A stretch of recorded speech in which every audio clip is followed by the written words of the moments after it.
नमस्कार, मैं आरती खबर बात की खास बात में सभी दर्शकों का स्वागत करती हूँ। दर्शकों, मकर संक्रांति की हार्दिक शुभकामनाएं। आज हम चर्चा करेंगे मकर संक्रांति इस विषय पर। चर्चा हेतु आज हम चर्चे में देखेंगे कि मकर संक्रांति कैसे मनाते हैं, क्यों मनाते हैं, उसके पीछे का शास्त्र क्या है, आज ही के दिन काला रंग के कपड़े पहनने का शास्त्र क्या है। तो इस पूरे विषय पे हमारी चर्चा जारी रहेगी। तो आज चर्चा हेतु हमने आमंत्रित किया है सौ नैना भगत इनको। नैना जी, आपका स्टूडियो में स्वागत है। नमस्कार। नैना जी, आज हम मकर संक्रांति के अवसर पर मिल रहे हैं, तो इस विषय पे हमारी चर्चा जारी रहेगी।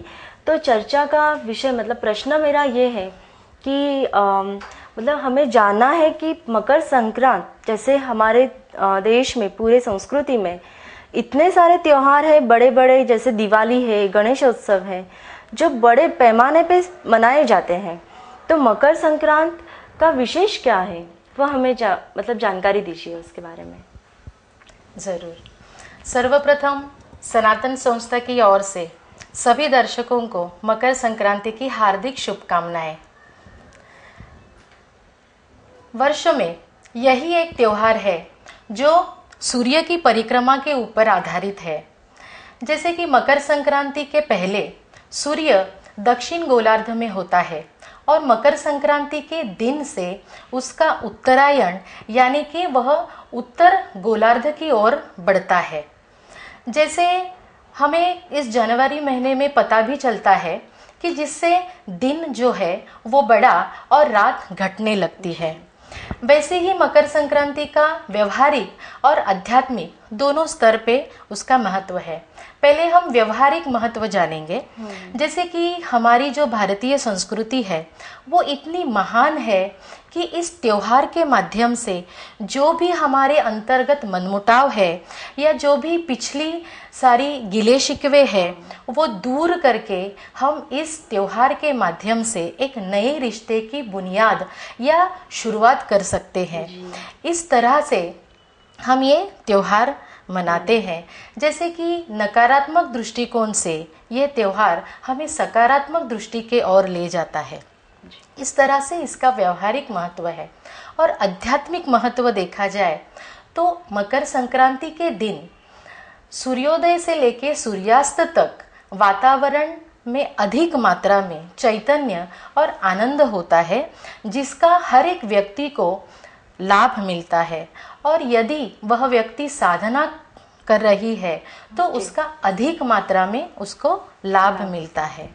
जी जी, तो मतलब इतना अच्छा हमारा ये शुभ महोत्सव है कि हर गिले शिकवे दूर करके हम नए से शुरुआत कर सकते हैं।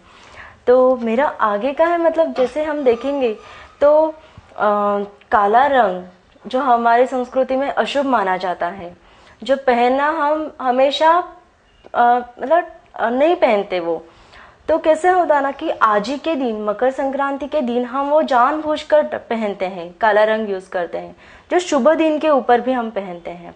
तो मुझे अभी भी याद है कि मेरी माँ मुझे बचपन में बताती थी कि मतलब हर किसी और दिन अगर मैं काला रंग का कपड़े पहनूंगी तो मुझे मना करती थी, पर आज के दिन मकर संक्रांति के दिन वो मुझे पहनने को बोलती थी। तो उसके पीछे क्या कारण है? हाँ जरूर। देखिए, सनातन धर्म में काले रंग को अशुभ माना जाता है। जी। ऐसा क्यों होता है? क्योंकि काला रंग जो होता है, जैसे मैं आपको एक संक्षिप्त में बताना चाहती हूँ। जैसे व्यक्ति है तो व्यक्ति में त्रिगुण होता है, जैसे सत्व, रज और तम। वैसे ही मकर संक्रांति के दिन क्या होता है कि सत्व और रज जो कण होते हैं उसकी मात्राएं तमो कण से अधिक होती है। जैसे कि हमने अभी व्यक्ति के बारे में देखा, वैसे ही अगर हम रंग के बारे में देखेंगे तो पीला रंग है वो सात्विक है और जो लाल रंग है वो राजसिक यानी कि क्षात्र धर्म जिसको हम कहते हैं, तो उस तरह से वो रंग है। और काला रंग जो है वो तामसिक है। और तामसिक रंग अगर हम डालें तो वातावरण में वैसे ही जो तमो कण जो वातावरण में है तो उसका प्रभाव मनुष्य के स्वभाव पे होता है। और ऐसा न हो इसीलिए सनातन धर्म काले रंग को अशुभ मानता है। मगर मकर संक्रांति के दिन इसकी अनुमति हमें धर्मशास्त्र ने दी है, क्योंकि वातावरण में तामसिक कणों के बजाय सात्विक और राजसिक जो कण है, जो लहरें हैं, उसका प्रभाव ज़्यादा होता है वातावरण में। और यदि हम काला रंग के वस्त्र अगर पहने तो उसका कोई भी अनिष्ट या कोई भी कष्ट उस व्यक्ति को होता नहीं है। इसका यह कारण है कि उस दिन हम लोग काला रंग डालते हैं। या काला रंग सत्व और रजो गुण रहते हैं क्या वातावरण में? हाँ, उसकी प्रबलता अधिक रहती है। जैसे कि हमेशा वैसे रहता है, मगर मकर संक्रांति के दिन जो है तो उसकी जो प्रगल्भता है वो ज्यादा रहती है। तो यदि हम काला रंग पहने या फिर काले रंग के वस्त्र पहने तो वो तामसिक कणों का प्रभाव हमारे व्यक्तित्व पे नहीं पड़ता। इसीलिए ये शास्त्र हमको बताया है। तो इसमें से ये भी सूचित होता है कि हर एक त्योहार जो है उसके पीछे कोई ना कोई शास्त्र छिपा होता है, और वो शास्त्र के अनुसार अगर हम वो त्योहार मनाते हैं तो हमारा शारीरिक, मानसिक एवं आध्यात्मिक जो स्तर है वो बढ़ता है। दीदी, आपने इस प्रश्न का इतना अच्छे से सुलझाव किया कि मैं बेझिझक कह सकती हूँ कि हमारे दर्शकों को भी उनके प्रश्न का उत्तर ज़रूर मिला रहेगा। मेरा आगे प्रश्न है कि इस कालावधि में जो मकर संक्रांति का कालावधि रहता है उसमें तीर्थ क्षेत्री जाके तीर्थ स्नान करना, ये रूढ़ी भी बहुत चालू है। मतलब वहाँ पे बहुत ज़्यादा भीड़ रहती है, तो वो क्यों? जी, उसका कारण कैसे है कि जैसे मैंने पहले बताया कि मकर संक्रांति का जो काल है वो पुण्य काल माना जाता है। जैसे कि मकर संक्रांति के दिन सूर्योदय से लेके सूर्यास्त तक वातावरण में चैतन्य, आनंद ऐसे रहता है, तो पुण्य काल उसमें माना जाता है। तो मकर संक्रांति के काल में तीर्थ स्थान का विशेष महत्व है। जैसे कि गंगा, यमुना, गोदावरी, कृष्णा, कावेरी, इन जैसे नदियों के तट पर बसे जो तीर्थ क्षेत्र है, तो वहाँ पे यदि हम स्नान करेंगे तो हमारे पापों का नाश होता है और हमें उस पुण्य का भी लाभ होता है। तो इसीलिए इस समय पे तीर्थ क्षेत्र में लाखों लोगों की भीड़ उमड़ पड़ती है। जी जी जी, अच्छा ऐसे है क्या? मतलब वो पुण्यकाल होने के वजह से वहाँ पे सब जाते हैं। हाल ही में अभी एक इसका कुंभ मेले का भी आयोजन होने जा रहा है। जी जी, अभी हम देखते हैं ना कि हर इस कालावधि में तिल का प्रयोग भी ज़्यादा से ज़्यादा किया जाता है। जैसे तिल गुड़ खाना, तिल का इस्तेमाल करना, तिल दान करना, तिल होम करना। तो इसका शास्त्र में क्या कारण है? इसका कारण दीदी हम दो स्तर पे बता सकते हैं। जैसे आध्यात्मिक स्तर और एक वैज्ञानिक कारण। जैसे हम उसको बोली भाषा में साइंटिफिक रीजन ऐसे हम बोल सकते हैं। जैसे आध्यात्मिक कारण अगर देखा जाए तो वातावरण में जो सात्विकता होती है या फिर चैतन्य होता है, आनंद होता है, तो उसका उस चैतन्य को ग्रहण करने की जो क्षमता है, सात्विकता को ग्रहण करने की क्षमता है, वो तिल में और गुल में ज़्यादा इतर वस्तु से ज़्यादा मात्रा में होती है। और कैसा है कि अध्यात्म में हर एक जो चीज़ है कि जिसमें ज़्यादा मात्रा में वो हमें आनंद और चैतन्य मिले, तो यही इसका कारण है कि हम आध्यात्मिक इस दृष्टि से देखा जाए तो इसका उपयोग ज़्यादा मात्रा में करते हैं। और वैज्ञानिक कारण हम देखें तो देखिए कि वातावरण में ठंडक बहुत रहती है, जैसे बहुत ठंडी होती है। और इसी दौरान अगर हम टीवी में देखेंगे तो बहुत सारी एड, जाहिरात हम देखते हैं कि कोई लोशन है, कोई क्रीम है, तो ये क्यों लगाते हैं कि जिसके वजह से हमारी जो त्वचा है वो शुष्क हो जाती है, उसके ऊपर की जो नमी है वो निकल जाती है, और वो नमी को पुनः प्राप्त करने के लिए हम ऐसे बाह्य जो चीजें हैं वो लगाते हैं। तो हमारी धर्मशास्त्र का इतना महत्व है अनन्य साधारण कि हर एक त्योहार जो है तो वो त्योहार हर एक इसमें कि मनुष्य को क्या आवश्यक खाना है, चाहिए, हाँ। कैसे वस्त्र पहनने चाहिए, इसका बारीकी से अभ्यास किया है। तो अगर हम देखें तो तिल और गुल है उसमें स्निग्धता जो है वो ज़्यादा होती है। और इस वातावरण में सहजता से ये करने के लिए, मतलब सहजता होने के लिए जो उष्णता हमें ज़रूरी होती है, तो ये दोनों चीज़ें जो है वो तिल और गुल में होती है, और इसीलिए हम ज़्यादा मात्रा में इसका सेवन करते हैं। जी, जी। तो ये इसका कारण है। है। बहुत ही अच्छा है, मतलब मुझे पता नहीं था आज तक कि तिल गुड़ हम खाते हैं, बहुत समय तक खाते हैं, पर उसके पीछे का कारण क्या है। नैना जी, देखा जाएंगे तो कैसे है ना कि इस समय में और भी कुछ होता है कि हल्दी कुमकुम भी सुहागने बहुत सी मात्रा में करते हैं, जगह जगह देखेंगे तो इसका आयोजन होता है। तो इसके पीछे आपको क्या कहना है? जी, देखिए, इसका अगर पूरी तरह से हम विचार करें तो जैसे पहले से जो ये चर्चा हम कर रहे हैं, तो इसमें हम बार बार क्या बता रहे हैं कि वातावरण में चैतन्य होता है, आनंद होता है। ये जो त्योहार हम मनाते हैं, इसका पूरी तरह से हमें आध्यात्मिक स्तर पे लाभ हो, हमें पुण्य का संचय हो, इस तरह से हम लोग ये बात अभी कर रहे थे। तो इसी प्रकार से ये हल्दी कुमकुम का जो कार्यक्रम है, ये हर एक सुहागने करती है। तो इसका पीछे का जो कारण है वह भी यही है कि पुण्य का संचय करना है हमें।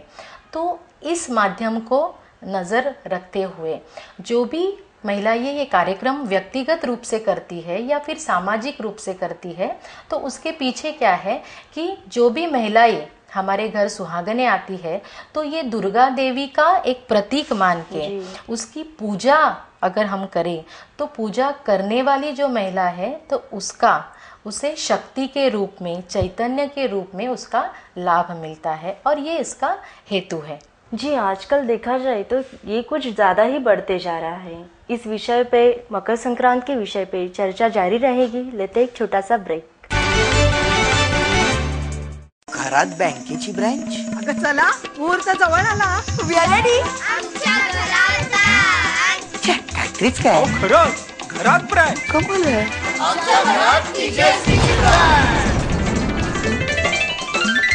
आता TGSBतलं खातं तुम्ही इंटरनेट आणि मोबाईल वापरून घरातूनच ऑपरेट करू शकता. कारण आता आपले TGSB मध्ये सुद्धा आहे इंटरनेट बँकिंग, SMS आणि RTGS NEFT सेवा. अरे वा, आता बँकिंग इज नो टेन्शन.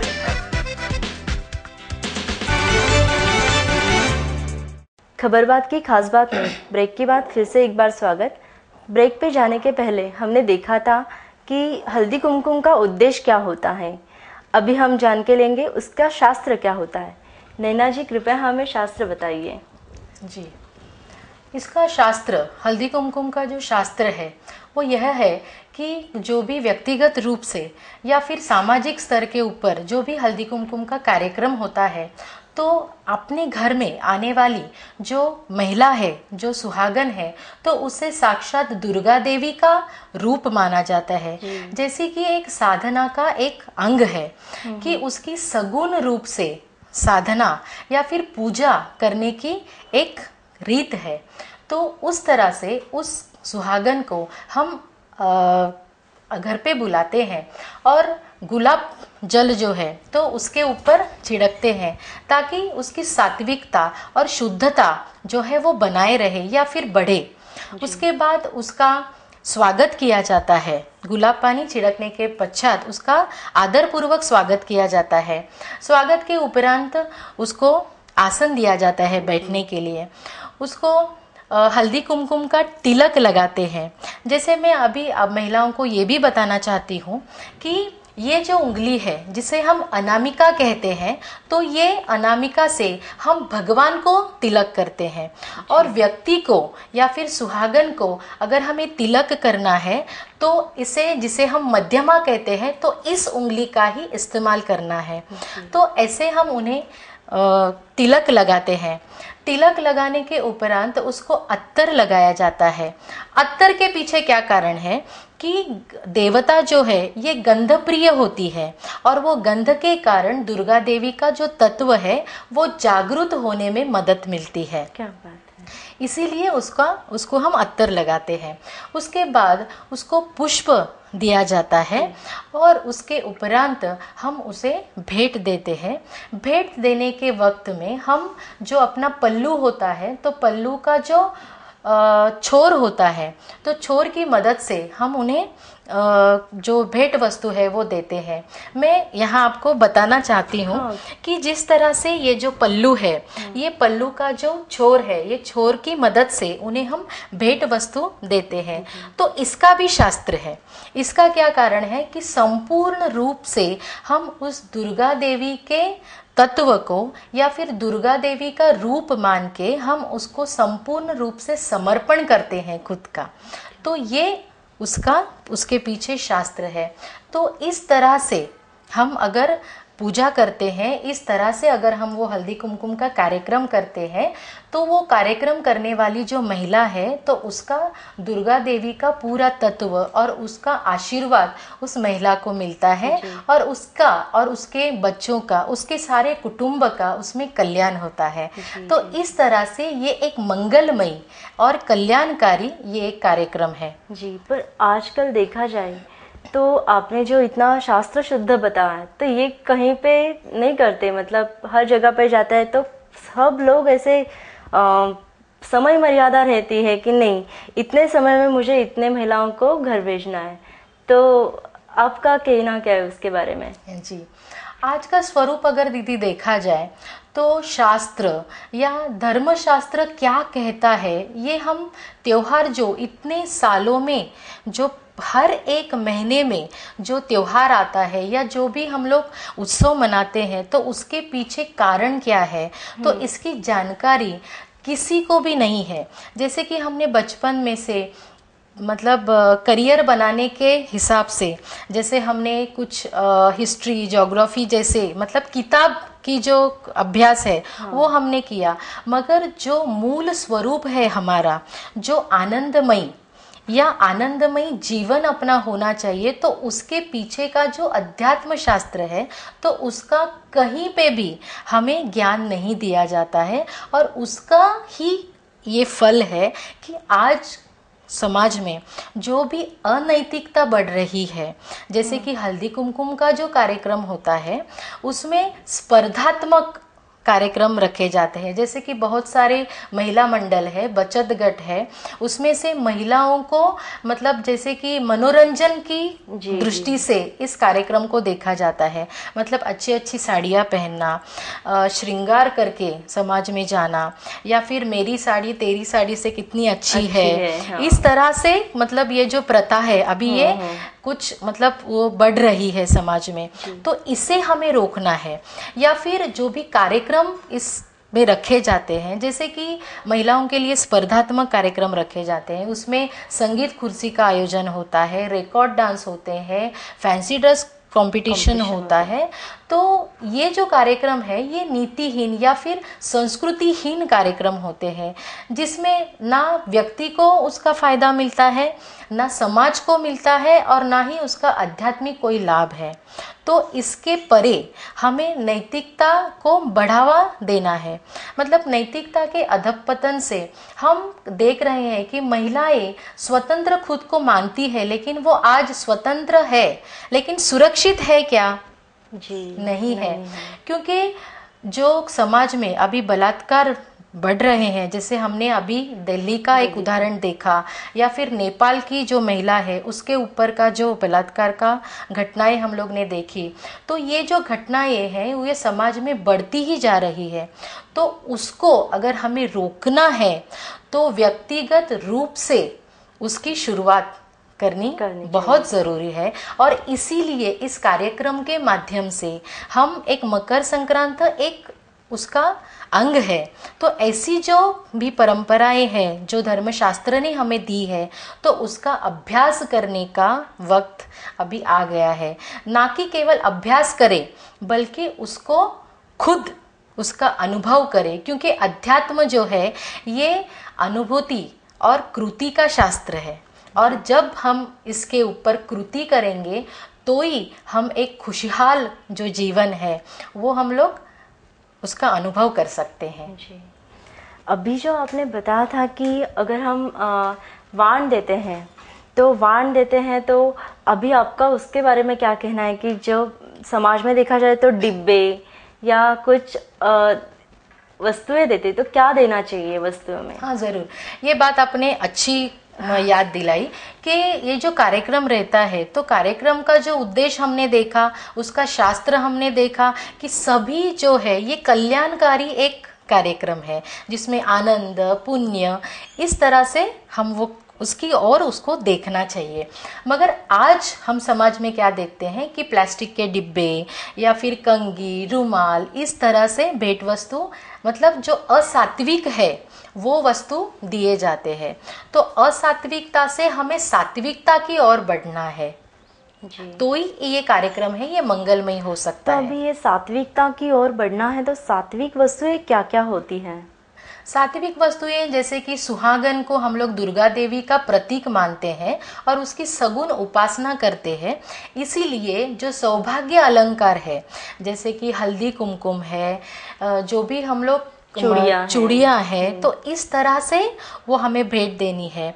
और उसके भी आगे जाकर महिलाओं को अगर सच्ची में हमें सक्षम बनाना है, उसे सुरक्षित बनाना है तो उसको दुर्गा देवी जैसा हमें सक्षम बनाना है।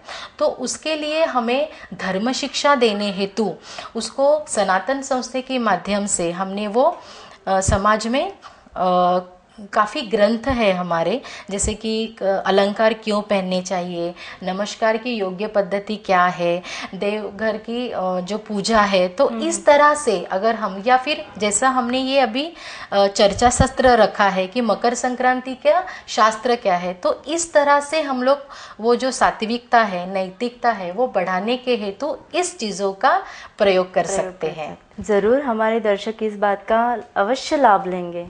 मैं इस कार्यक्रम के माध्यम से जितने भी महिलाएं या फिर दर्शक ये कार्यक्रम देख रहे हैं उनको मैं आह्वान करना चाहती हूँ कि अभी आपने अब तक जो चर्चा सुनी उस चर्चा के माध्यम से जो भी हमने शास्त्र जाना, अगर आपको वैयक्तिक रूप से या फिर सामाजिक स्तर पे इस कार्यक्रम का आयोजन करना है या इसके बारे में और भी जानकारी प्राप्त करनी है, शास्त्र शुद्ध हल्दी कुमकुम का कार्यक्रम कैसे मनाना चाहिए, इस विषय में आपको और जानकारी चाहिए, तो इस कार्यक्रम के दरमियान सनातन संस्था का जो संपर्क क्रमांक टीवी स्क्रीन के ऊपर बताया जा रहा है, तो कृपया आप उस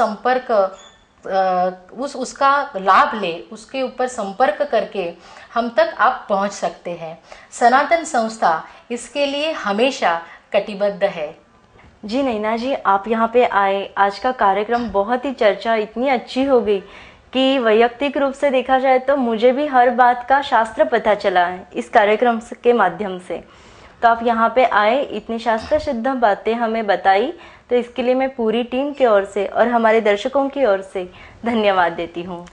नमस्कार जी, मैं भी आप सबको इस कार्यक्रम में आमंत्रित आपने किया, तो सनातन संस्था की ओर से सभी दर्शकों का और खबर बात की खास बात इस चैनल का सनातन संस्था की ओर से आभार व्यक्त करती हूँ।